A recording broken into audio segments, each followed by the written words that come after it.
I'm sitting here with Katherine Kousi. She's one of my dear friends, and she also happens to be an amazing artist.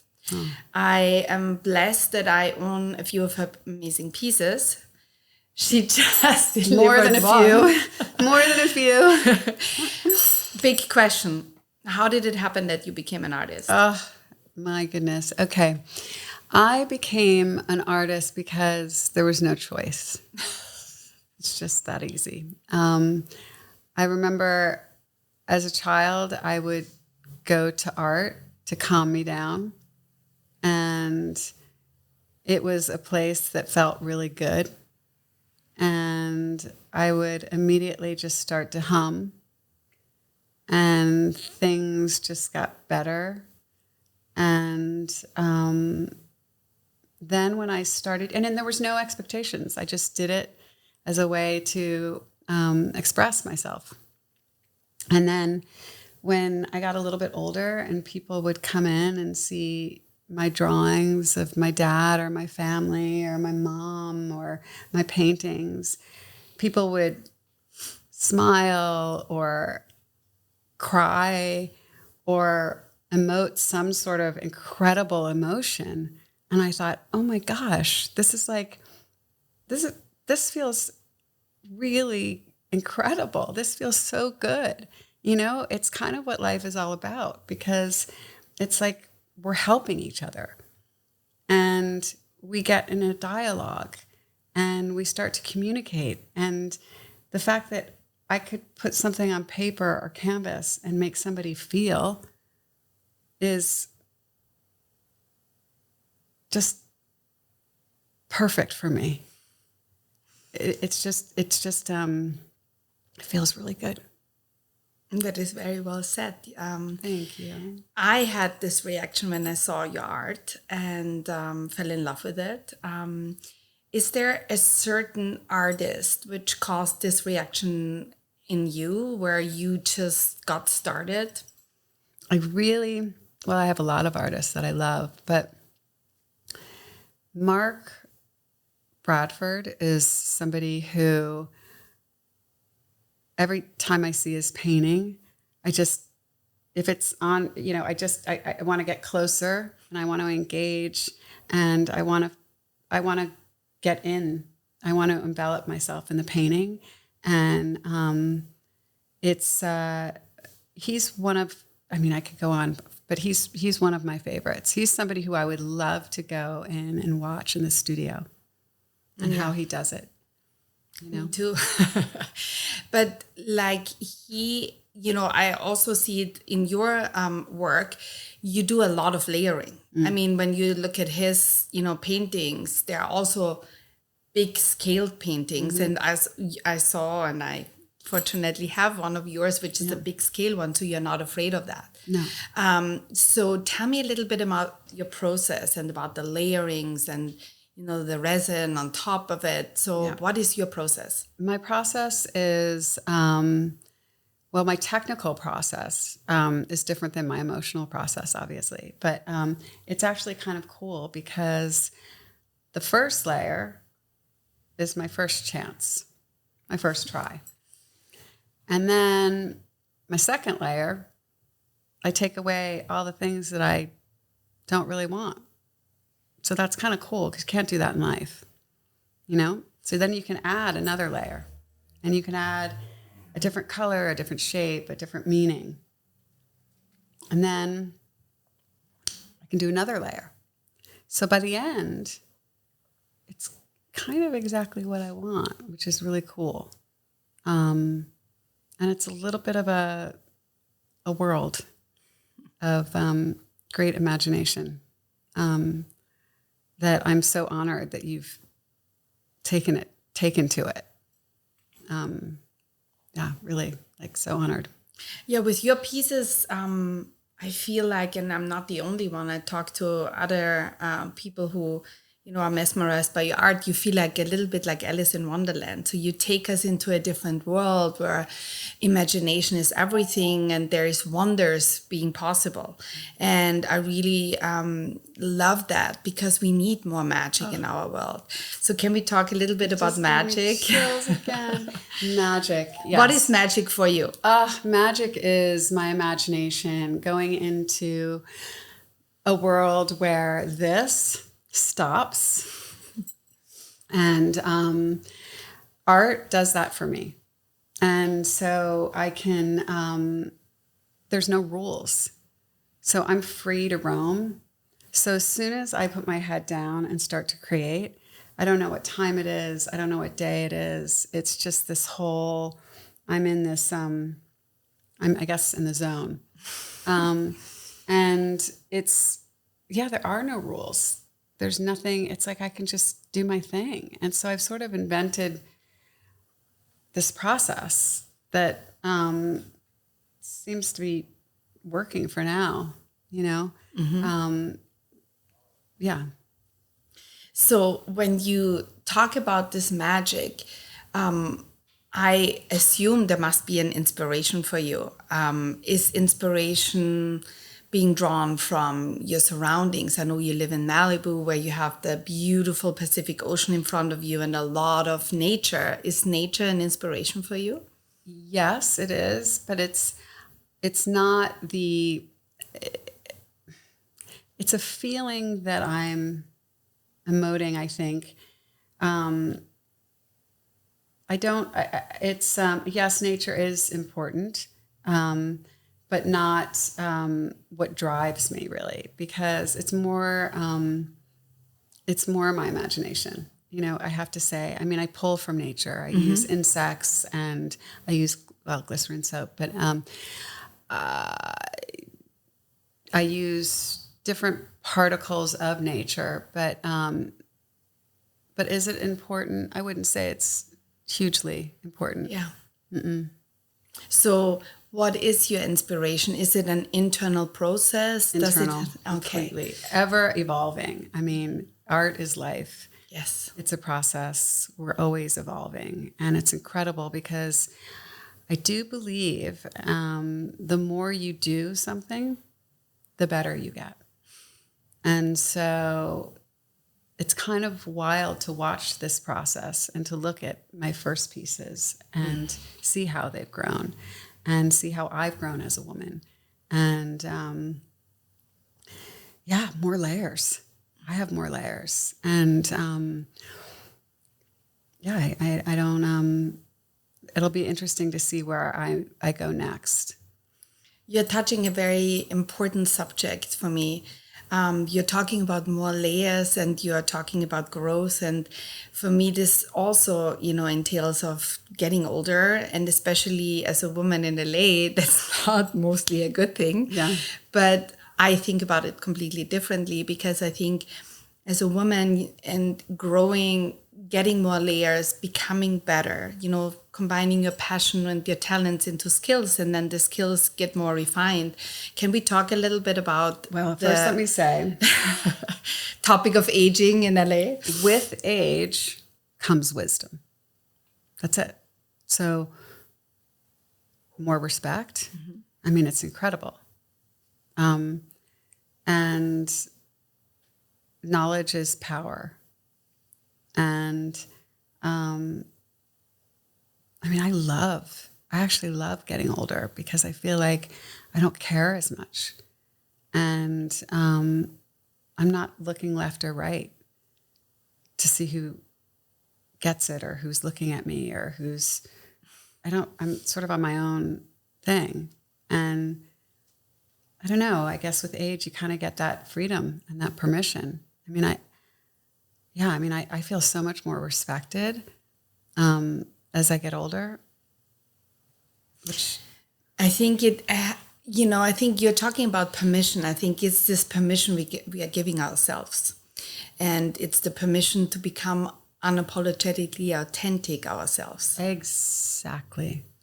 And I think, and I would, I'm curious what your take on is on that, but isn't it also that we are becoming a role model, maybe for the younger generation to look at us and give them kind of like a glimpse what it could be to, grow into that? Very much so. And I have 3 young men, 3 boys.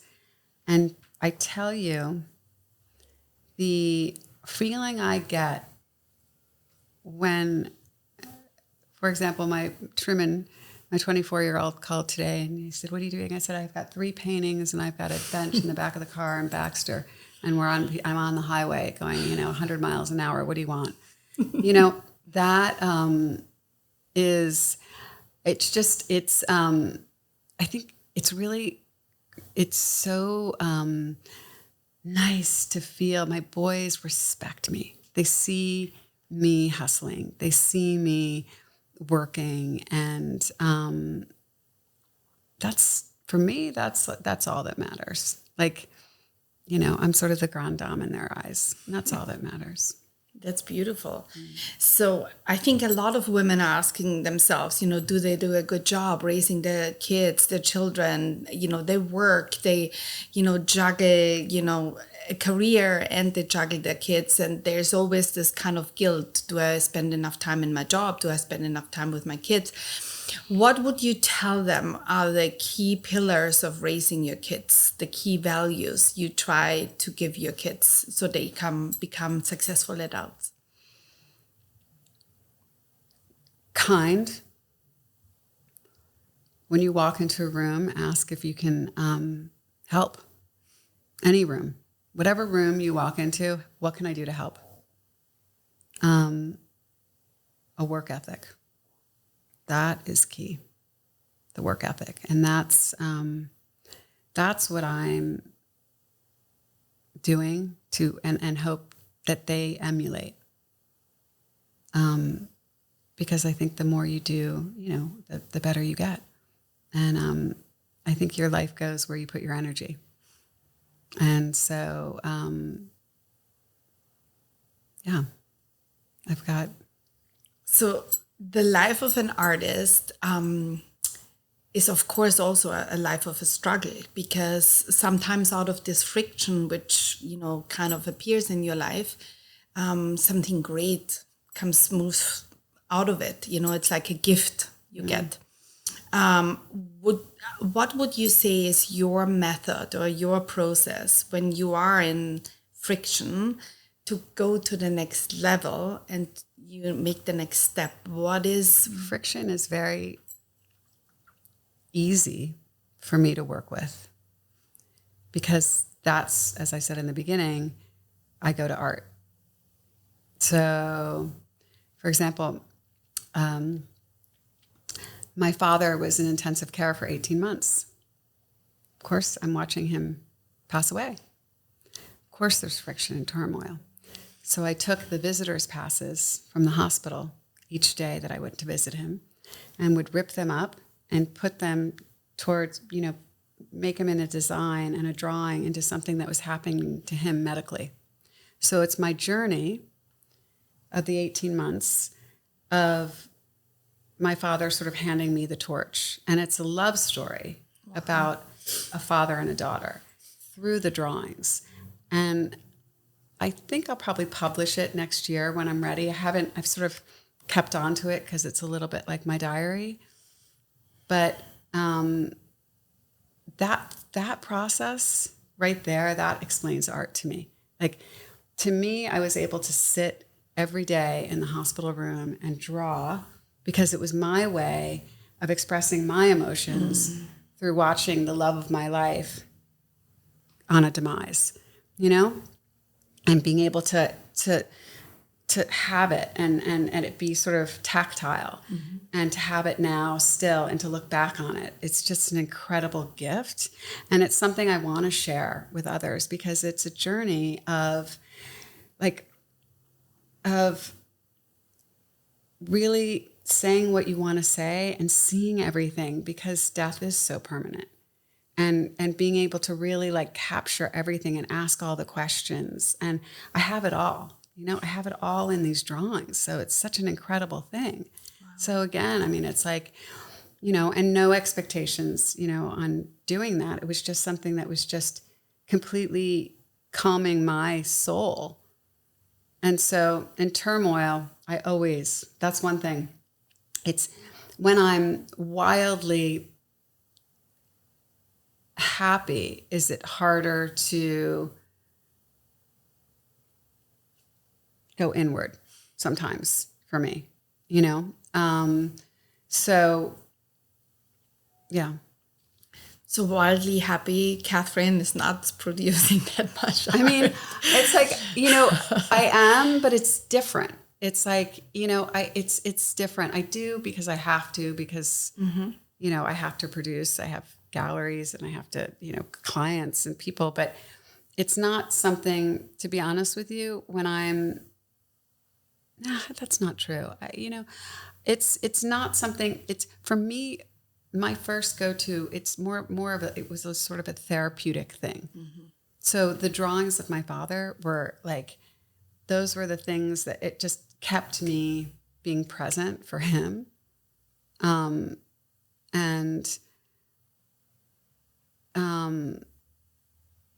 I mean, I think it's interesting. I think that it is very much a way for me to express my emotions.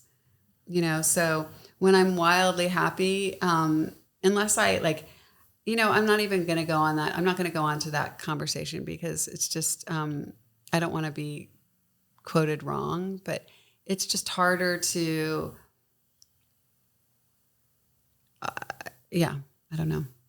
No, I talked to many artists, and it's a very interesting thing, and I think it could make other people so much more understanding that friction is necessary in our lives to push us to a next level. And I think not one artist I talked to told me that there is no friction in his work or in his life.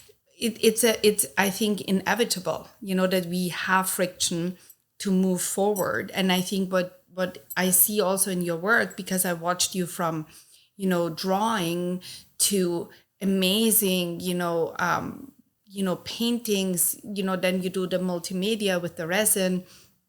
And now today I got just delivered a bench.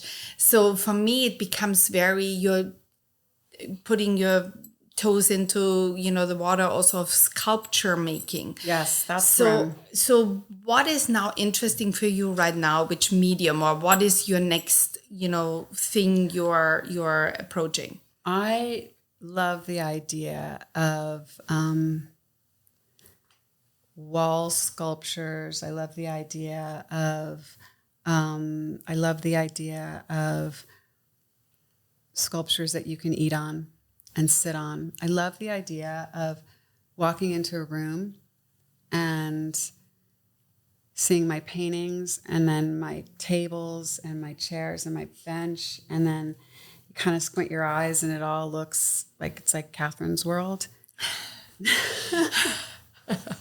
I want that. I mean, it's really, yeah. I mean, you sort of have it. You have a little bit of a version of it upstairs, but that's what I'd like to do. I mean, I think that there's no limits there. I'd love to be able to walk in and it's sort of like the rug matches the table, which matches the bench, which matches the paintings. And it all looks one world. I think what, also it reminds me too, in the early 70s in Europe, we had this amazing curator, Harald Seemann, who was Swiss. Fortunately, he passed. But he was the first who brought to Europe those really forward-thinking artists from, the US. And he, his first exhibition was at the Kunsthalle in Bern in Switzerland, in a very conservative environment where they were just used to see landscape paintings on the wall. And all of a sudden he brought in, a Joseph Beuys who just smeared fat against the wall. The other, Richard Sully. I mean, there were artists who destroyed the museum. Yeah. And he got fired, of course. But he said, we need to go for the next step. And I think what you are doing is also, taking art from this holy grail of the wall and putting it into our living room in a different context. Very much. Meaning I can sit on this bench and have a dinner or on that table, but it's also an art piece. And I love that idea that you are kind of like making it more accessible with it. And you are taking away this, barrier between the viewer and the art piece. You're more kind of like it's being integrated in the life. Enveloped in it. I guess that's the word that I've been looking. I want to be enveloped in it, and I want to be able to sit and touch and eat and do all, and that's. But with that comes, as these science projects that I do, with that comes, for example, I just made this huge 14-foot table and bench, and they said, well, can you make it for outside? Yeah, I can make it for outside. Yep, I can do that. You can put, yep, yes. And then when it comes to doing it, it's a little bit of you have to have, I'm very lucky because these clients were willing to work with me to build a prototype because it hasn't been done before. So instead of wood, we had to cut off, you can imagine a 10-foot table. We had to cut off like a Swiss cheese slice, like that, my art, and put it on, it's this metal aluminum. Wow. And they were willing to invest in making the prototype because of the art. So that's, that's amazing. Because if you have that to work with, you're like, wow, this is amazing. So they're gonna pay for me to to blow up stuff, and possibly it not work, but they have faith in me. And so that's another thing. Like that's when doors open, when people say, okay, go do your crazy stuff. Let's see if it works. Mm-hmm. And that's been, like in the last year, that's kind of been a blessing for me because I've been able to sort of go in and see if things work. Which is so really you cool. found really supporters in the art community who are not only collectors, but they are willing to invest. Yeah, they're like, okay, more than that. What are you going to do? Let's see what you do. What do you have in mind? If it doesn't work out, I know it's the first time, so do it again. And that's incredible. To have somebody behind you saying, do it again. Let's do it again. Let's try it again. Do it do something different. That's an amazing amount of freedom that I'm so grateful to have. But it's the struggling artist. I mean, my gosh, it's every day I'm learning something new and trying to figure out how to make it all work. And what is that paint that's up there? Is that oil or is that thick acrylic? It's I'm constantly being challenged, and wanting to get better and learning. And it's just an amazing, amazing process. It sounds like, and I can't wait to watch it. I know. Unfolding. Well, thank you for being one of my biggest supporters. Yeah, Katherine. no, I really love your art. And I'm so happy that you made time to be here and talk with me. Maybe not only about art, because what is art? What is it for you? Art is life. And as I said before, life is a process. And we're in it. And we challenge ourselves so that we evolve. Mm-hmm. So you're always asking the questions. I'm always asking questions and looking. And art is freedom for me. Art is my expression. Art is my joy. Art is my sadness. Art is my life. Art is my soul. That's very well said. For me, art is also very important. It's the air, we all need to breathe in a society, and it's also our glue, because you could put very different kind of people in front of a piece of art and they could connect over it. So I that's think what I it's love. more important than ever. And for me, it's also so important, designing clothes. For me, art is the ultimate inspiration, art in nature, actually. And so let's talk a little bit about fashion and your style. I also love about you that you have such a unique, unapologetically authentic style. Yeah, what is my style? I would love to know. What do you like to wear? What do I like to wear? I don't like to wear anything around my waist that's tight. I don't really like to wear, I don't really like to wear bras. I don't like to wear underwear. I like this. I like this. I like free flowing, nothing that's in any way going to make a mark on my body. And I don't like tight. So I just said that. I like comfort. And I shouldn't say I don't like. It's not for me. Like big fashion labels everywhere, like big signs on my shirts and pants and hats and stuff. That's not my gig. I like original, authentic. I also make my clothes. So so I used to do that more, but I always wanted to have an exhibit to design a dress to match a painting, which I may still do. So I like feminine, ethereal, a little bit like my art, Beautiful. actually. So if I could dress like my art, I'd be a rock star.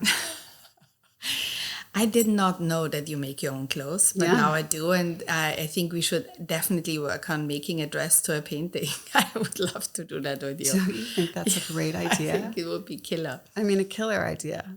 Do you have a certain uniform you put on every day? I do that. When I go into, creation mode, I always wear the same things, and it's not really fashionable. So it's my boys' clothes that they don't want. I will put them on to paint in. So it's great. And then my big smock. But I have made a vow to myself and to my boys that I will no longer paint in anything that I've paid for, because I've ruined everything. I've ruined tables with resin. I've ruined mahogany floors. It's now. You know what it is, Petra? For me, it's like have a little bit more respect for myself, because I go in there, it's like, I'm not doing that anymore. I'm going to go in and be a little bit more graceful. So that's how, I put the smock on. Before I was like, I would go in, I'd drop the kids off or do something. I'd go right into the studio, and with what I'm wearing, it could be this, and start doing stuff. No. And the dress would be done. Yeah, have a little bit more respect. Slow down. As this process continues, you evolve and you learn the things to do and not to do. And I get very upset with myself when I get sloppy. Because sloppy is expensive and it's lazy. And so it's slowing down. I'm really good if it's, but a lot of this, that's when shit's flying and it's not good. I'm not a great multitasker. I watch you when I walked in here today, and you're like this and like this, and I got this and then Shutzy and this and that. And I'm like, can't do it. I have to be like this with blinders on. So it's and I said to Hendrik, I was like, what are we doing now? I need to be told what to do. What are we doing? Where are we going? Because if I'm up to my own good, I'll be this close to that painting, feeling it and figuring out how to make it. It's I'm really good at being directed. Mm-hmm. I don't know where I'm going with that. No, I hear you. Listen, there is a limit though to the multitasking, and I think I also realized a lot in my own life that, you have to be in it. You have to, when you really create something, you have to have the blinders on and you have to dive deep in it. I also have a question for you, which is interesting for me to know. How do you take a break from it? How do you turn it off and good question. take a break that you're gonna be just Katherine and not the artist, you know? You know, when I'm a little bit at odds, it's really hard for me not to paint. Like, I don't really know what to do with myself. I mean, that's kind of like not something I'm very proud of. It's like not something, because I don't really, like, I'm a little bit of like, I feel like I'm wasting time. And I want to get off that a little bit, because I don't, sometimes I'm like, I don't really, like, I'm really good when I'm working. And I have to be really good when I'm not. And so I have to, there's got to be a mix. And I need to figure that out. And I think it's good that we're talking about this, because it's on my, it's something that I'm working on. Like, really, I mean, my kids will say, you know what, don't bring art supplies on this that little trip or what we're doing. Just don't, Mom, just take a break, because also it's like just being present for what's in front of you. Like when you're doing art, you're like this. And it's important to look up and say yes to what's in front of you, as opposed to nope, which I do a little bit. Nope, I don't want to deal with that. Okay, here I go. And it's like, there could be like a time bomb going off, and I'd be like, no, here we go. And it's like, there's got to be a middle here, like where I think I'm I'm ready to get off of that train of just the working and not like wanting something else, a little bit more ease. Because also, I think I'm a very much emotional painter. Mm-hmm. So therefore, with ease, things are a little bit, with ease comes a little bit more joy, I think. I'm laughing and I'm doing this the whole time because I'm very much like you, but I figured one thing out. I think when you do something you love so much, it brings you a lot of joy. Oh man, it's just different than other people's joy. But it's like makes me so happy. Yeah, me too. So I have the same thing. I'm like so happy, but I'm happy by myself. And I'm like, oh my God, I had the greatest day. Well, what did you do, Katherine? Well, I was in the studio and I was looking down and painting for 8 hours, but it was the most incredible day. And I made the coolest thing. And that to me is like, when someone says to me, God, I love your work, or that's amazing. It's like, I just feel sort of exceptional. And I feel really empowered. And so you want more of that, It's almost selfish. It is selfish, actually. It's very, very selfish. Good selfish. It's good selfish, and then there's a limit, where you're, yeah. It's good selfish, I guess. I think, it's beautiful to have something in your life where you're very passionate about it and you feel so good while doing it. And it's also the satisfaction at the end of the day when you look at what you have done that day, that you're really proud of yourself and you love it. So I don't see that as a bad thing. I think what is more important, what you are mentioning, is that you are available for the loved ones around you and give them enough time and give them enough, kind of like attention so that they can grab a piece of you too. And I think that is what really you learn with, time. Yes, I've got my youngest son basically pouring my resin for me and doing my sanding. And but yeah, listen, I feel so grateful that I have found my light, and I can actually make a career out of it. How lucky am I? What is the next big step for you? What is your next vision? What you want to do? Kind of like, is there a big project, or is there something, you have on the line or already coming at you? What is your next thing? Or do you just lean back and say, "I let it happen"? I'm leaning back right now. I've been painting for the last 9 months pretty intensely. And there's a little bit of a burnout factor, right now. So it's like, I'm sitting back. It's like, I'm like, this is day one of sitting back for me. Okay. Nice to spend the day with you. Yeah, thanks. In this beautiful dress. Yeah, that would fit you so amazing. It's interesting because for me, you are one of my people in my circle. I really think when I design, and this dress, when I designed it, I was like, okay, Katherine needs to wear that, because this looks like the white painting that I just made. Yeah, it does a little bit. Isn't it incredible? So it really, what I think is the most beautiful thing is, when creative people can come together and they just kind of like ignite each other. There was this beautiful circle of people. It was called the Salon. It was like in the early 1900s in Vienna. And of course, women were leading those salons, and they had like all kinds of artists meeting over a dinner. It was a painter, it was a sculpturist, it was a writer, it was a theater maker. And through the exchange, the whole Vienna modern, evolved, and it was carried out in the world. And now, what we, call the modern way of art in all the fields has been born in Vienna through women putting, these dinners together. So I think it's very important.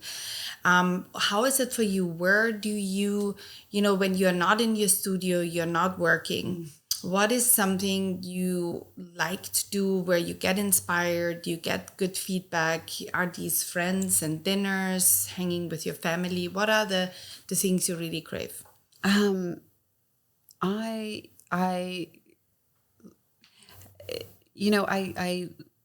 This is where nature is really important. I take great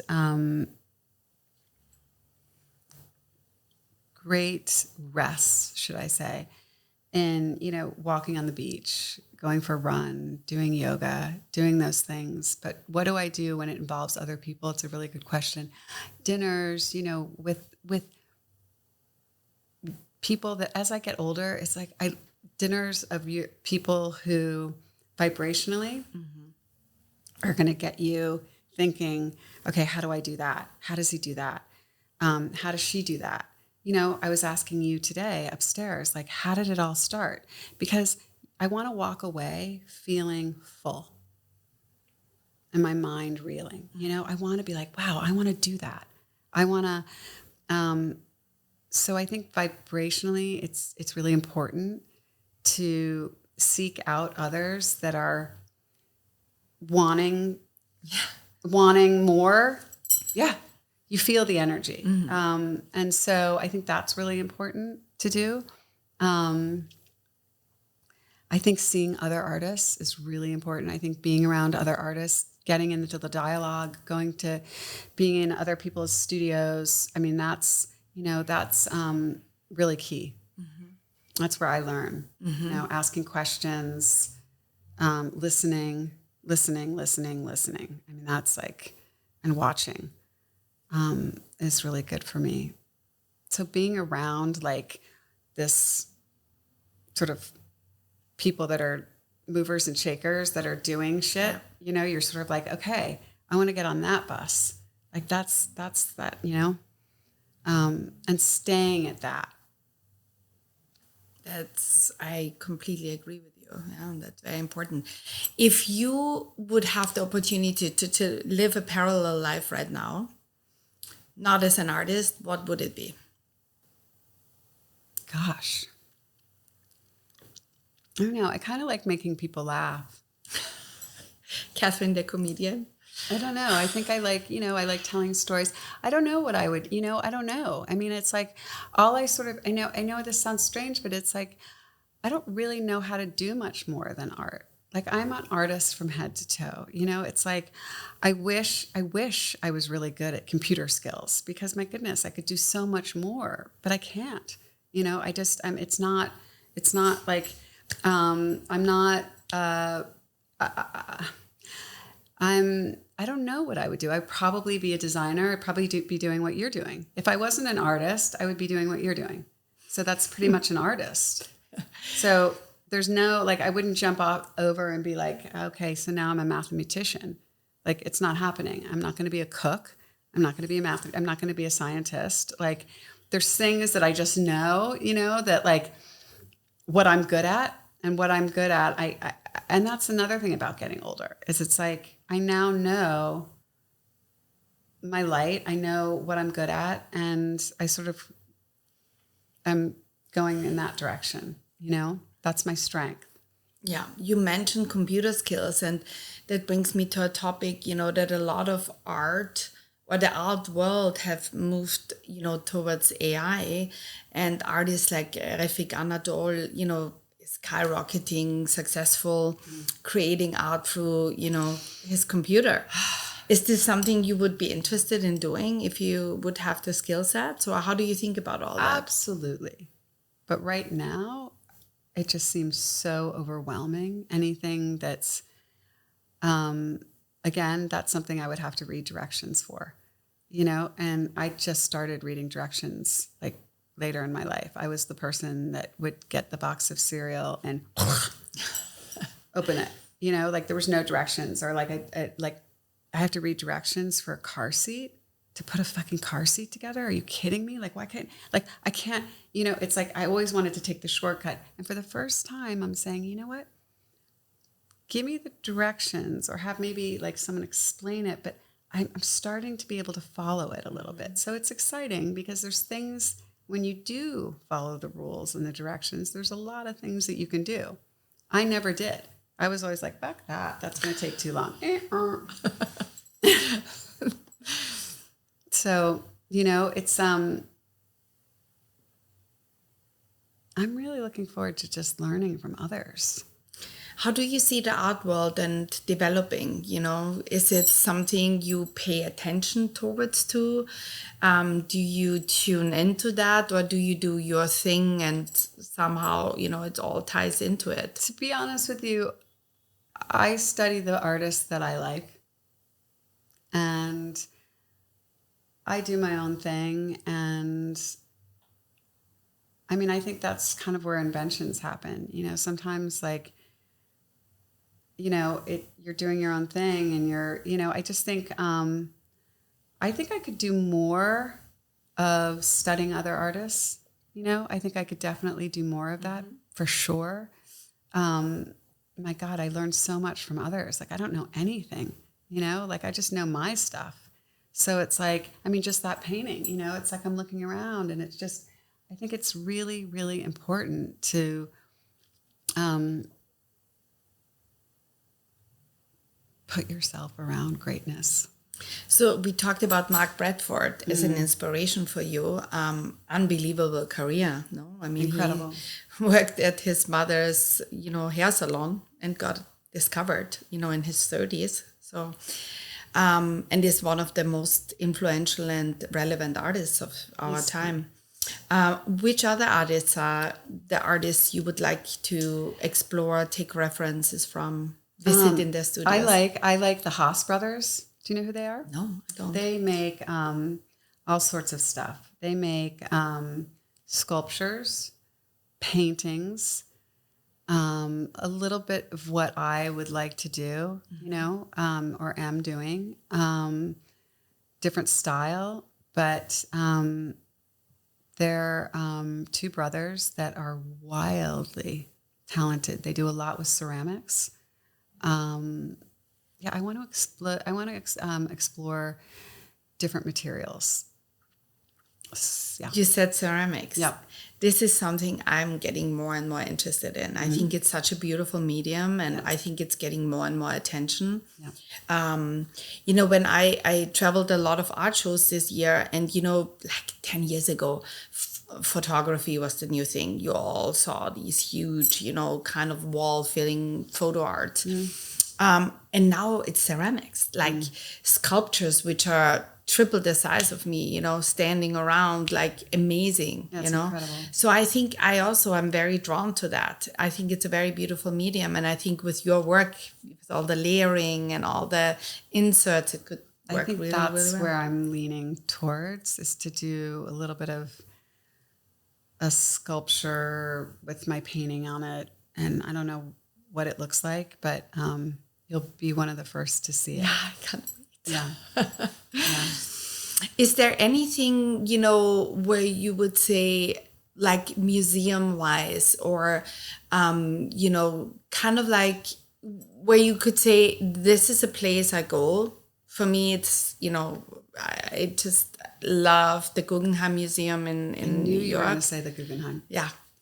And I love the Getty Museum in LA, because just the space of Richard Myers is just giving me, when I go there, this kind of feeling of breathing and relaxation. I think it's one of the most interesting museums as well. When they had an exhibition about Harald Seemann. Nobody knows Harald Seemann here, but they did that in all its, I think they showed 3,000 documents of him. I like the Hammer Museum. Yeah. Because I get really intimidated by museums. Like, it's like, for me, it's like taking a dog into a pet store and unleashing the dog. Like, it's just like, it's so much that it's like I get on overload. It's just, so it's like the Hammer, I can, like the Picasso Museum in Paris. You sit. That to me is a beautiful, it's just small, it's intimate. I like the Hammer Museum. I like sitting in parks. I mean, the Hammer Museum is also, for me, one of those museums who really dedicates to young, upcoming art. Yeah. Where we see stuff which has not been ripe yet, to the art market. Yeah. It's kind of like presented as a concept. And there are some incredible artists I saw there, So I also love to go there. It's funny because I was nominated for the 14 female emerging artists in 2019 at Art Basel, and I did a huge piece for them. And I don't want to say but, period. When I got there, it was so overwhelming, because I hear what others are saying or not saying, and I don't want that. Like, I want to do it with no expectation. I'm doing it to create. So I'm not doing it so that the painting gets bought. It's different when you do a commission. So it takes a little bit of the freedom out for me. And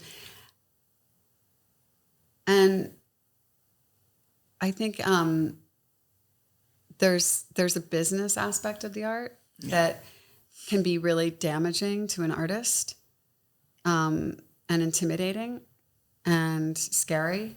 And damaging, intimidating, scary, those three words, it's really... I've seen it all happening. I've seen that artists get so lifted by, their buyers and, the feedback of them. But it's also, I think it's good that you as an artist have a gallery or have somebody in between who takes that on, because, selling art, you shouldn't, because you're doing it. You know what I mean? Really, you cannot do both. Like, somebody's like, you like my painting? How much? Whatever you want to pay, you like it? I mean, I'm that person. I'm like, here, you want it? You like it? It made you smile? Here. So there's like a medium, where it's, but it's, there's definitely like a cutthroat.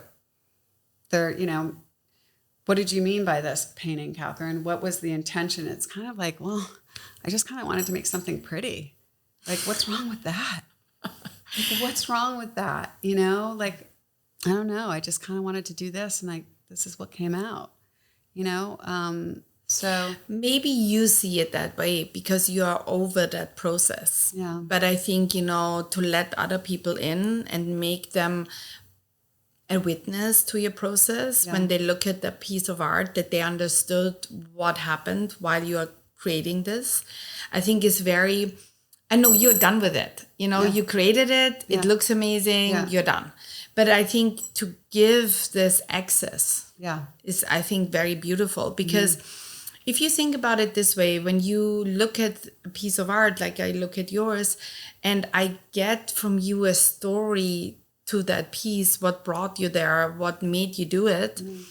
Not that I appreciate it more or less, you know what I mean? But I can go deeper.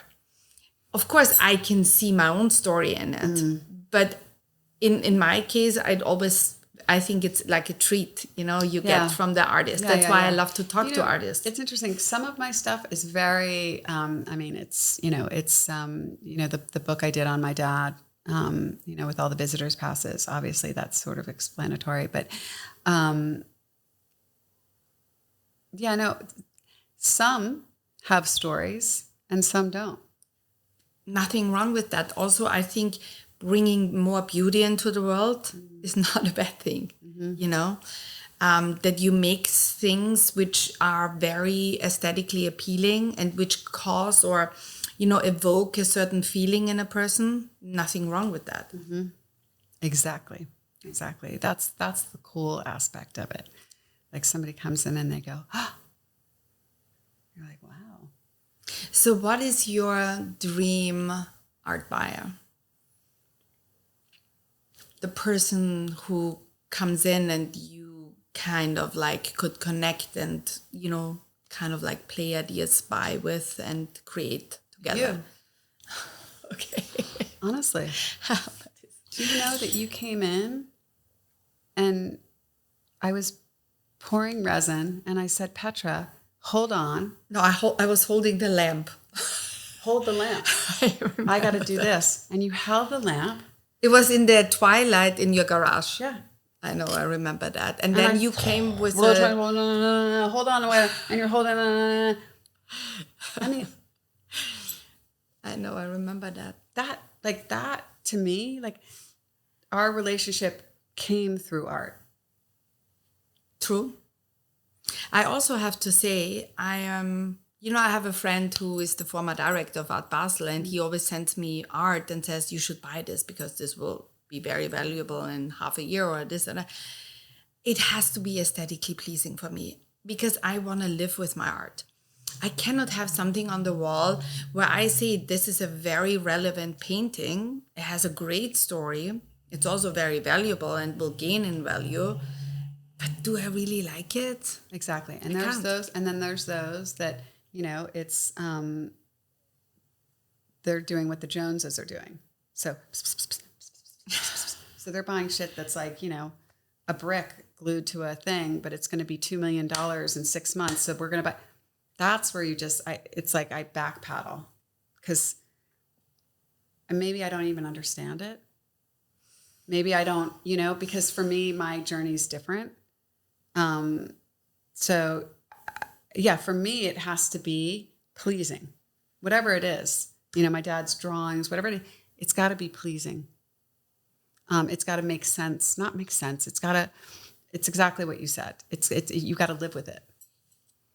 So I tell you a story to that. Yeah. I had a conversation. I was a journalist before, in one of my previous lives. And I interviewed Dr. Leopold. He was a doctor for an eye doctor in Vienna, who was the biggest Schiele collector. Egon Schiele, one of the world's, most famous drawing and painting, so Austrian artist. And I asked him, I said, what is a real collector? And he said, a real collector is a person who would kill for a painting. And I said, what do you mean by that? And he said, you have to be so obsessed with it that no matter what happens, you would go and rob it, kill somebody for it because you can't have not this piece of art. I love it. So, and he said it in a way that I understood that it's not about, he did not know, where he bought his first Schiele paintings on a flea market. So not one art collector told him, this will be $1 million, $10 million worth. Like. He just loved it and he needed to buy this and he was obsessed with it. And this is what I want to give you, that I think it's not about being in the art market as the most kind of coveted artist. I think doing what you're doing, making beautiful things which have a relevance and finding your buyers, it's exactly what I think is right. But it's also really cool to find the buyer that's going to kill themselves for my painting. Like, I'm like, I want to find that painting. I would kill for your painting, Katherine. I would definitely do that. I love it. I really love it. I love it. So thank you so much for Petra, spending time. We just had a so huge honored. kind of like spectrum of, kind of topics. I could sit with you forever. No, I'm so honored that you're sitting here listening to me. Like, I want to ask you all these questions because I have so many questions on how you became you and how distress and how, like, all of it. We're going to do another podcast where we're going to reverse switch? Roles. Because yes. I can't wait to, I just like, you can teach me so much. I don't know if I'm as good as you though. No, answering. I think you can really, really teach me a lot. Like, I think that there's, we're bookends here. Thank you. Yeah. Yeah. Thank you so much. And I can't wait what comes next.